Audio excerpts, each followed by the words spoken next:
Hey everybody, it's Saturday, February 2nd, 2019, 14 degrees in Ohio, 4-degree Fahrenheit wind chill effect, but it's going to 42 degrees, so it's going to be a great day. What killed your big dream?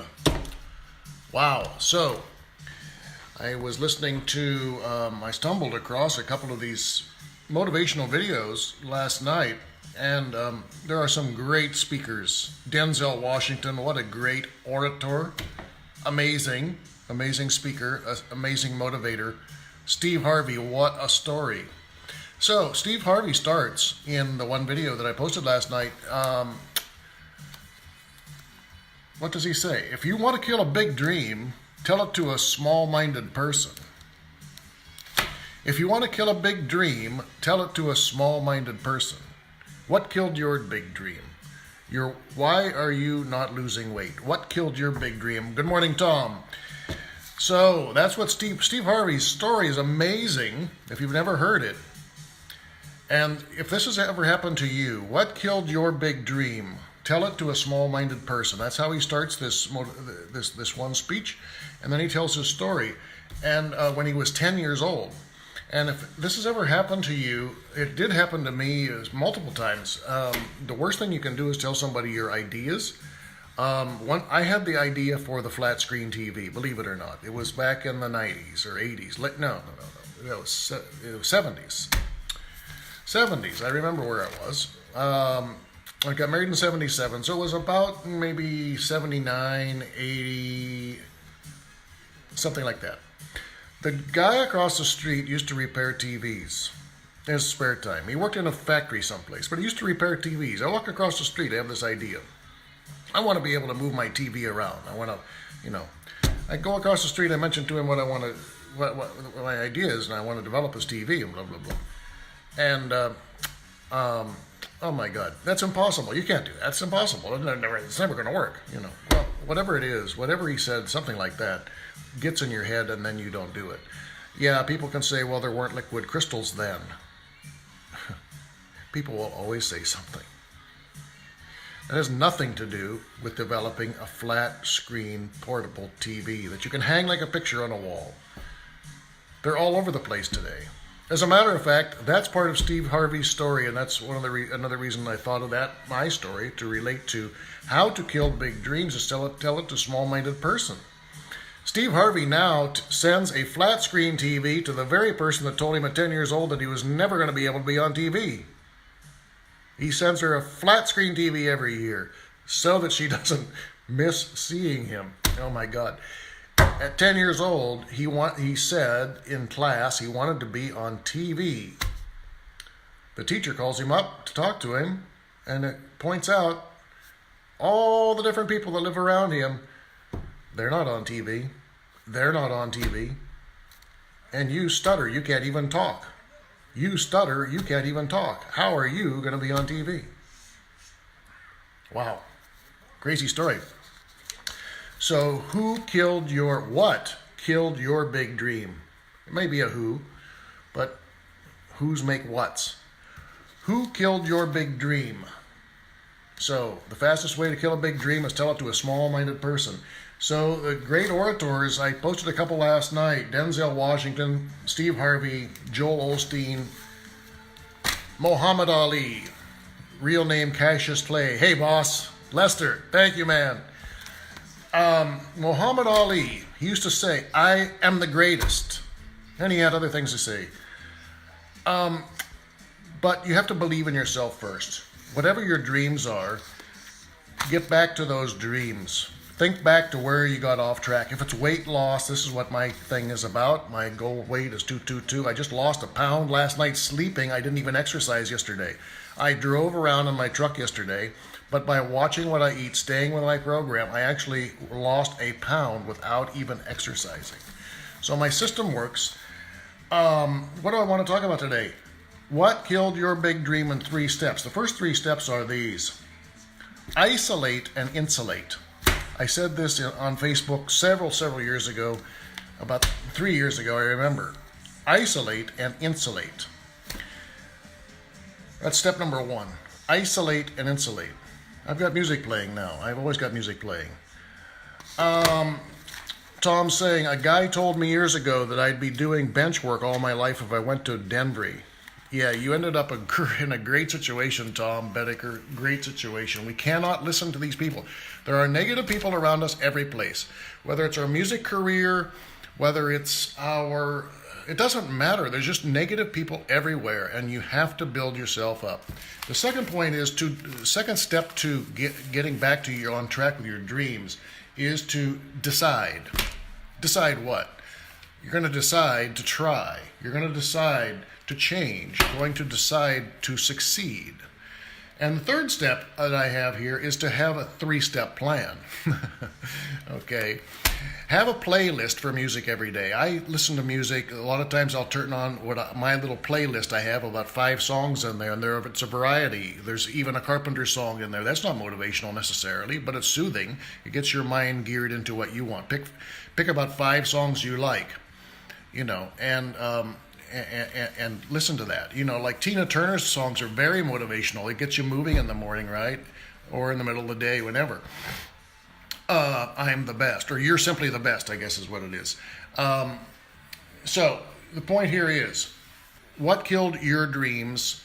Stop and think about the negative people around you, and you've got to be, no one wants you to succeed. Everybody wants you to fail. They want you to succeed when you're the underdog, and then when you succeed, then they want you to fail because it makes them feel better about themselves. It's the basic psychology, right? So people really aren't your friends. You've got to isolate, you've got to insulate. You've got to decide that you're going to try. You've got to decide you're going to change. You've got to decide you're going to succeed. And then you've got to have some sort of a plan. So the 3-step plan basically is walk, water, weigh yourself. WWW if it's weight loss. And you can apply this to anything. Walk, water, weigh yourself every day, and then reduce sodiums, sugars, and other carbohydrates. After your person starts to see the progress, then they can achieve a goal, establish a goal, but not at the beginning. So there's a lot of talk about goals and how to achieve them. You've got to see small successes first. How do you eat an elephant? 1 bite at a time. How do you eat an elephant? 1 bite at a time. So thank you, boss. I will never stop until I get what I really want. Man, you've got to keep going. You're doing great. And whether it's music, no matter what it is. I saw one of the videos from the guy that I don't really know him yet. He's in the band. Filipino, makes the band videos about Wanchai. Great videos. And the first one I saw was really funny because he talks about the nosebleed, right? And talking in English. And those are great videos. I was thinking about hiring him to do my videos because oh my God, the graphics he's got, they're really, really nice. Really, really nice on YouTube. Don't know the name. Quandra? Something like that. I don't know. Anyway, yeah, so we all need motivation. We all have people around us. There are people someplace in our childhood, in school, a teacher, or somebody that said we couldn't do it. You can't do that because of this. You can't do that. You can't do that. Sometimes I say you can't do that, but it's not a good thing to say, and it's certainly not a good thing to hear because those scripts get into our head. And what do? The best way to replace those scripts in our head is to make new ones. So a few years ago, Melinda and I went to see a psychologist in Hong Kong because we had a little bump in the road with our relationship. Who doesn't have bumps in the road with their relationships? That's a new thing. So because, we're determined to make our relationship work. So, so we went to see a psychologist to deal with a few things. I had my things, she has her things. So we went together and I met with the psychologist about my things, and then she did that, and then we merged and talked about it. So one of the things I was talking about was such and such ruined all of the great memories we had. And she kind of chuckled. The psychologist was a woman. She kind of chuckled or scoffed, and she says, well, then make new memories. What's wrong with you? Well, that attitude. What's wrong with you? Well, then make new memories. And then she explained that. And that's really true. So we've got to get these negative scripts out of our head. We got to get these negative scripts out of our head wherever they came from. It could be a teacher, it could be a spouse, it could be a parent, it could be a sibling. Whatever it is, it's in there and they play. And we have to replace those with new positive scripts. New, and then make new memories to replace the old bad memories that we have. So what else did I have down here? Negative scripts versus positive scripts, blah, blah, blah. Here are my notes. You want to see how my notes look? Can you read that? Those are my notes for today. Oh my God. So don't tell anybody what your goals are. That's the other part of this, is I posted a video last night, why you shouldn't tell people about your goals. Why you shouldn't tell people about your goals. And this is where the Steve Harvey story starts right at the beginning. And there are a lot of great stories in there and things to know, things to think about. But don't tell anybody what your goals are. If it's weight loss, do not tell anybody you're doing anything different. Just do it and watch the results. Just do it and watch the results. It's fabulous. It's fun. So when I was in Hong Kong losing all this weight, I lost 53 pounds in the first 100 days, and I was losing weight at about 1.5 pounds a day at one point, maybe more. And people would fly in from LA to Hong Kong for our meetings, especially monthly, and sometimes every 2 weeks. So they came in for a meeting the 1 month, and they noticed I was losing weight. They come in the next month, or 4 weeks. Oh my God, what are you doing? The girls said. Oh my God, I don't know what you're doing. They're looking, their eyes are going up and down because they can't believe. I used to be really fat, really ugly looking, more ugly than I am today. And so just don't tell people what you're doing. Don't tell people what you're going to do. Just do it and then watch the reaction.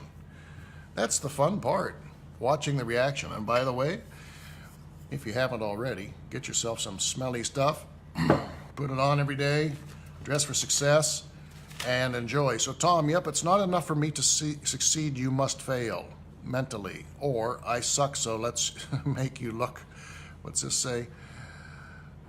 I suck, so let's make you look bad. Exactly, Tom Bedecker. I don't know if you're still online or not. But it's not enough for me to succeed, you must fail.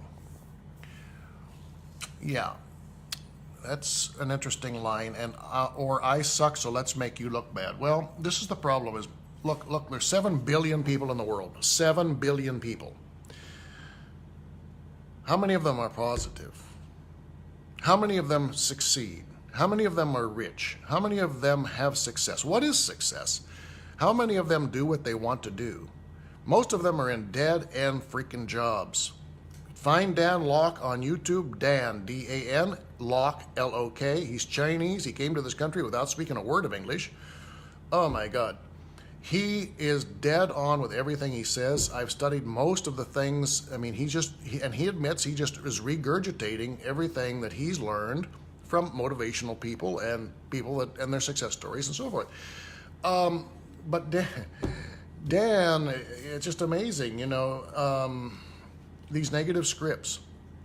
We got to get them out of our heads. But find Dan Lok, find the Denzel Washington motivational things, and then look at this one, why you shouldn't tell people about your goals. Because the negative people are around us every place. You got to get away from them. That's where I was with this Dan Lok thing. People do not want you to succeed. Your parents don't even want, our parents don't even want us to succeed. And a psychologist had taught me this one. And when I first heard it, I didn't, maybe I wasn't ready to hear that. But what he was talking about was other people, partners or whatever, siblings. And then he, in his description, happened to mention, even our parents don't want us to succeed. Belinda Laser, good morning. Hey, so yeah, even our parents sometimes, basically, really, don't want us to succeed. They want us to do just a little bit better than they did, but they don't want us to do too much better than they did because it makes them feel bad about themselves.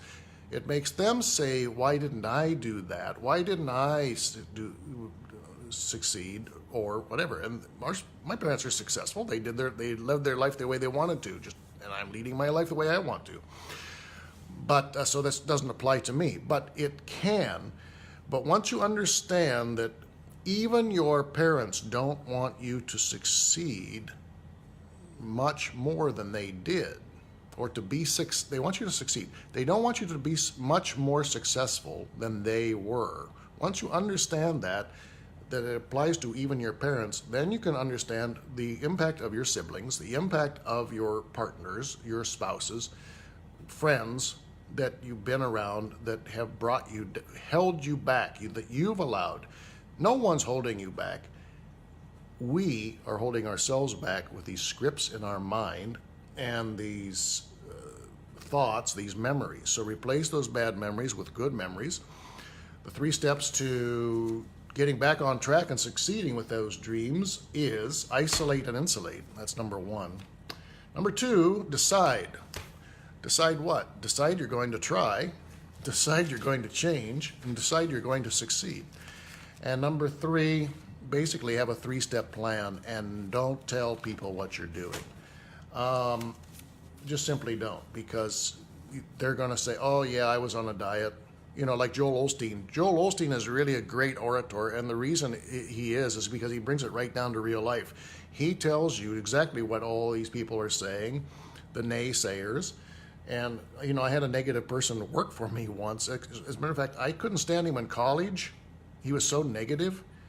But then I turned around and hired him right out of college. And oh my God, that was probably one of the stupidest things. I did it because he was inexpensive. But that was the most expensive.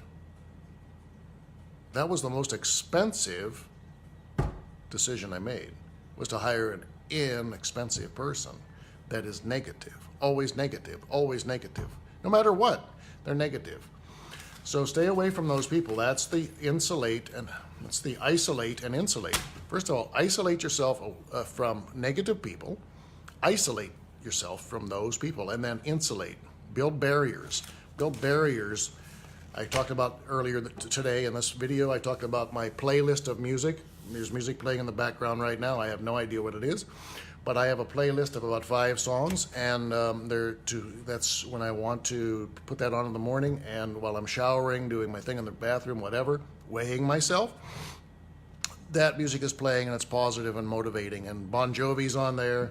You know, he's got a couple of great songs that are really motivational. So that's it. 3 steps. Isolate and insulate. Decide. Decide you're going to try. Decide you're going to change. We all have to change things. And decide you're going to succeed. And then have a 3-step plan, and don't tell people what you're doing. Just watch their reaction when you're finished, when you're in process and you're getting results. So that's it for today. Going up to 42 degrees today. Have a great day. See you later.